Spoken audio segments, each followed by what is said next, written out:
nossa conversa aqui no Siga Jorge é com o Binho Marques. E o nosso Binho, é claro, vai falar sobre educação.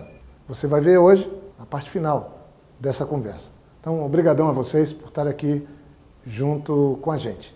Siga Jorge.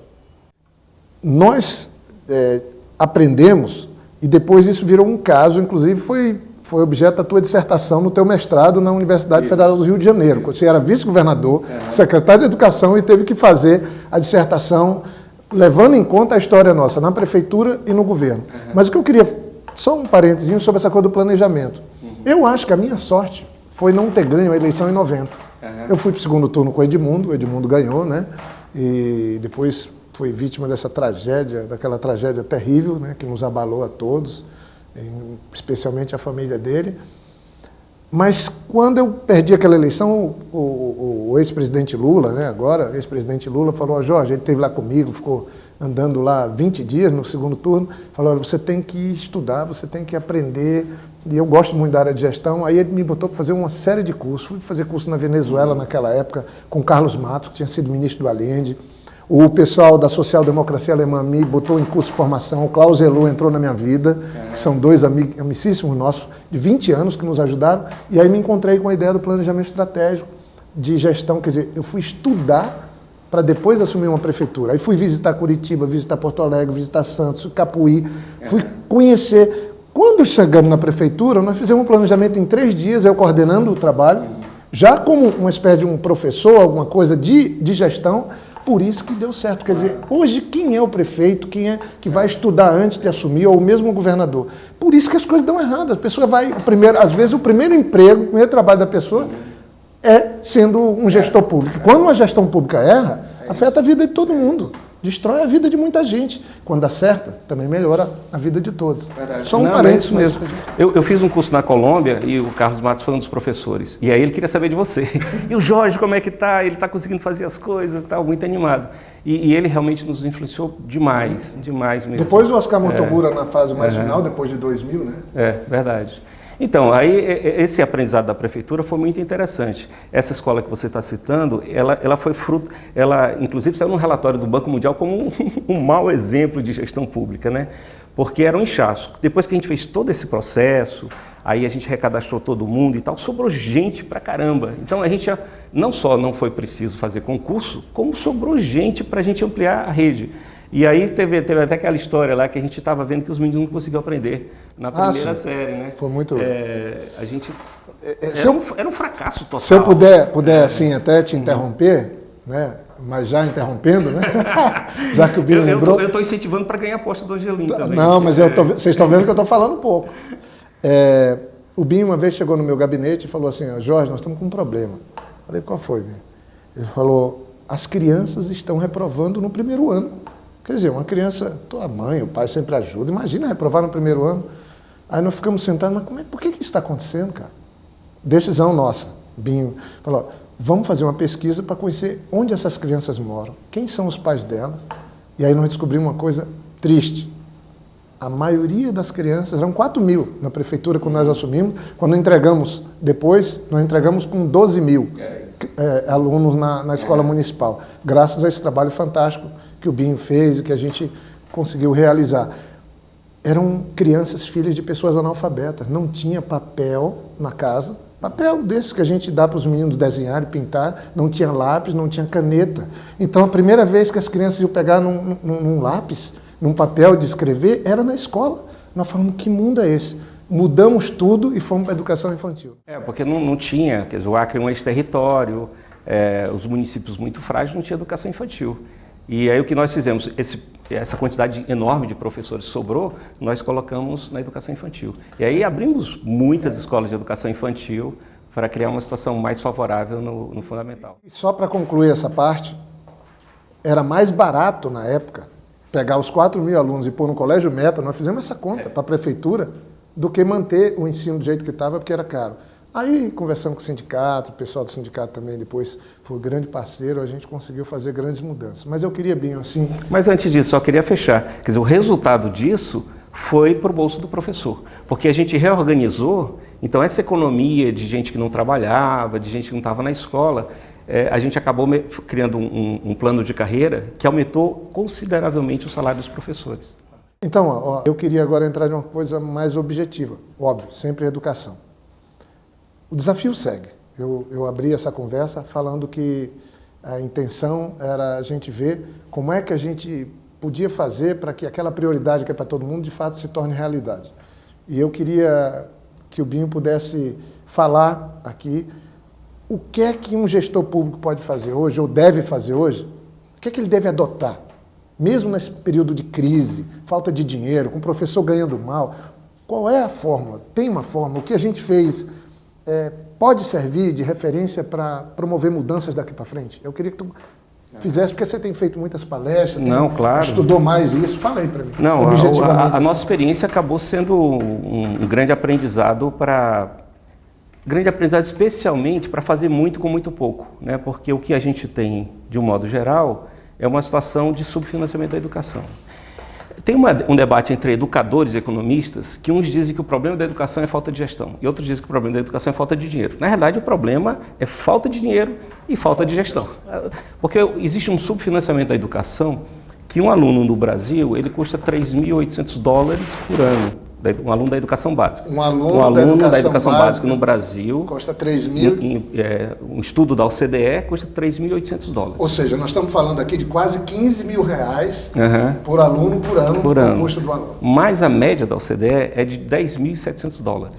Quer dizer, o aluno no Brasil... Então tem algum lugar que tem dinheiro demais e tem outro lugar não, que tem... Não, OCDE. Nos países desenvolvidos, um aluno custa, em média, na Alemanha custa muito mais e tal, mas em média custa $10.700. Então o Brasil tem um subfinanciamento. Então é verdade que os educadores falam que o investimento na educação é baixo, que existe um subfinanciamento, é verdade. Eu vou traduzir aqui para os amigos que estão nos acompanhando. Então é o seguinte: o custo de um aluno é em torno de R$15 mil, traduzindo, e no mundo, nos países desenvolvidos, é em torno de R$40 mil. Então tem uma diferença enorme do que o Brasil gasta por aluno por ano. Mais do que $10.700. E a outra parte? E a outra parte é que também tem problema de gestão grave, né? Então tem os dois problemas. Por que tem um problema de gestão no Brasil? Muita gente diz, não, tem problema de gestão porque é corrupção, porque o pessoal é incompetente. Não é só isso. Isso também existe. É claro que existe na educação muito clientelismo, muita corrupção, bandidagem. Existe como existe na gestão pública como um todo no Brasil, em grande quantidade. Mas o problema maior na educação é que não tem um sistema de educação, um sistema nacional que oriente o que fazer. Na saúde tem um SUS, que tem uma orientação, tem resoluções nacionais. E que envolve prefeitura, estados e União. Tem uma relação, tem um pacto federativo. Na educação não existe o pacto federativo. Existem pedaços de um sistema, mas a gente não tem um sistema organizado. Então, cada um entra sem saber o que fazer e começa a inventar bobagem, reinventar roda e tudo mais. São 5.568 municípios, cada um inventando uma roda diferente. E aí não tem como dar certo. E como você falou, o cara entra ali e nunca passou por uma gestão. Os secretários municipais, 70% deles nunca foram gestores de nada, no máximo diretor de escola, presidente de sindicato. Aí assume logo a educação, que não é qualquer coisa. A educação tem transporte escolar, tem merenda escolar, tem construção de escola, tem 60% dos equipamentos de um município é educação. E esse gestor tem que assumir tudo isso. Tem metade da folha de pagamento da prefeitura. Não é para qualquer um, não. É dureza. Mas... E qual o caminho, então? O caminho... O prefeito primeiro, que esteja no mandato ou que queira entrar, quais os passos? Primeira coisa é não inventar roda. Porque na educação são muitos problemas, mas eles são finitos e são conhecidos. E solução para eles existem. Então a primeira coisa é não sair inventando coisa. Começou a gestão, desce do palanque, para de prometer coisa, né? Baixa a expectativa, vai entender o problema. Foi o que a gente fez, a gente também não sabia. A gente entrou sem saber. Digitalizar as escolas. A gente não sabia nada. Aí a gente foi estudar, foi procurar saber, ver os relatórios que existiam, né? E a gente começou a entender. O primeiro gargalo é a folha de pagamento. A folha de pagamento é que é o desafio, porque ali se gasta 90% do recurso com folha de pagamento. E a folha de pagamento tem plano de carreira mal feito, feito por consultor picareta, né? Tem gente que manipula a folha de pagamento colocando gratificação e não existe. O que a gente fez? Nós recadastramos todo mundo, demos um ajustado na folha de pagamento, pensamos num novo plano de carreira que, na realidade, valorizou os profissionais. O que acontece no Brasil é que o professor ganha pouco e a prefeitura gasta muito com o professor. Não é contraditório? O salário é baixo, mas a prefeitura gasta muito. Gasta muito porque é uma bagunça. Agora, se ela ajusta, ela pode pagar melhor e gastar até menos. O que nós fizemos lá no Estado? No Estado, nós tínhamos 3 meses de salários atrasados, o pior salário do Brasil, e nós passamos do pior salário do Brasil para pagar em dia e com o melhor salário do Brasil. Em 2001, um professor nosso ganhava 8 mil salários mínimos, estava equiparado a um engenheiro. Como é que foi feito isso? Seria 8.500 reais de hoje.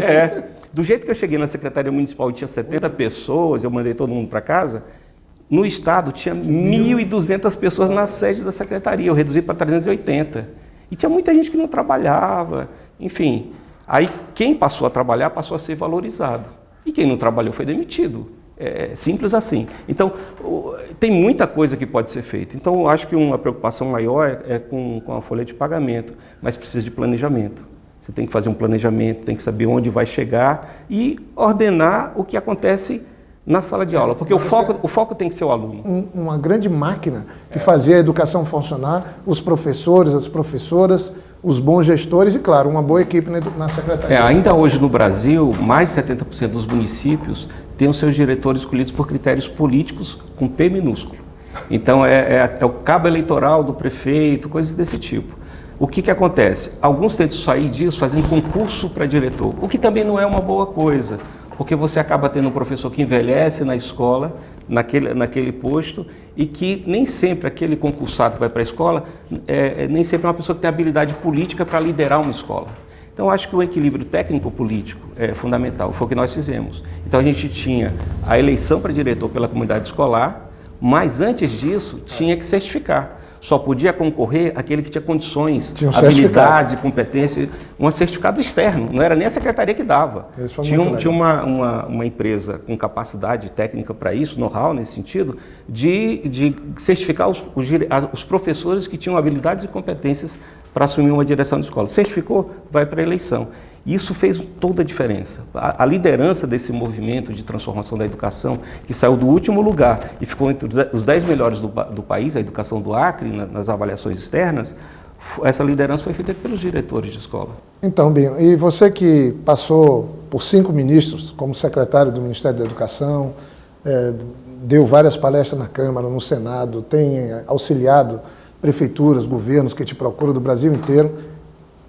Isso que ocorreu no Acre, prefeitura, governo, naquela nossa época, ainda segue sendo uma referência. Eu queria que você terminasse essa conversa aqui falando, porque eu sei que muita coisa voltou para trás, que a gente tem muitos problemas, mas a gente não pode desanimar. Nós temos que ter esperança, tem que voltar a sonhar por mudanças para melhor na vida de todo mundo. Por isso que a gente está fazendo aqui esse canal, no sentido de tentar passar para os outros essa força, essa esperança de que dá para fazer as coisas mudarem. Encerra com isso. Sem dúvida nenhuma. Quando eu fui para o Ministério da Educação, eu levei a experiência do Acre com gestão de pessoas para a secretaria, e lá a gente desenvolveu um sistema de gestão de folha de pagamento, de modelagem de plano de carreira. Foi a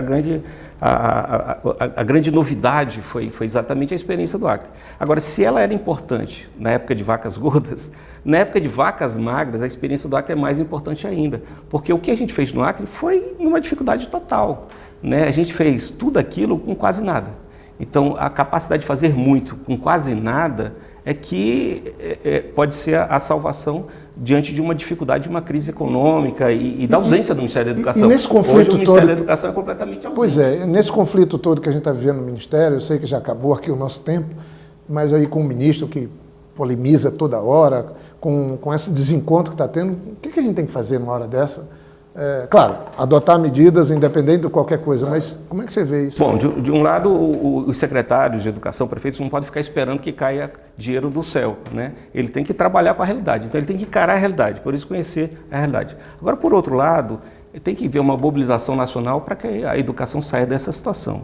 E a gente está vivendo um momento importante, que é a definição do novo financiamento da educação, do novo fundo, o novo Fundeb, Então é importante que a sociedade se intere dessa situação, cobre de seus parlamentares, para que tenha uma proposta para que o Fundeb aconteça, que seja permanente e que seja até melhor do que esse que nós temos, porque esse que nós temos hoje, ele tem uma deficiência de 30%. Tem como melhorar a eficiência e garantir o melhor financiamento para a educação. Ou seja, se os políticos se organizarem e trabalharem, dá para ter um novo Fundeb que melhore até para o Acre, né? Exatamente. Mas também nós temos uma crise danada na nossa Universidade Federal e dos outros estados, que foi a fonte onde eu fui pegar lá os secretários, né, do Angelim, Amâncio e outros, Edgar, para serem secretários na prefeitura e depois no governo.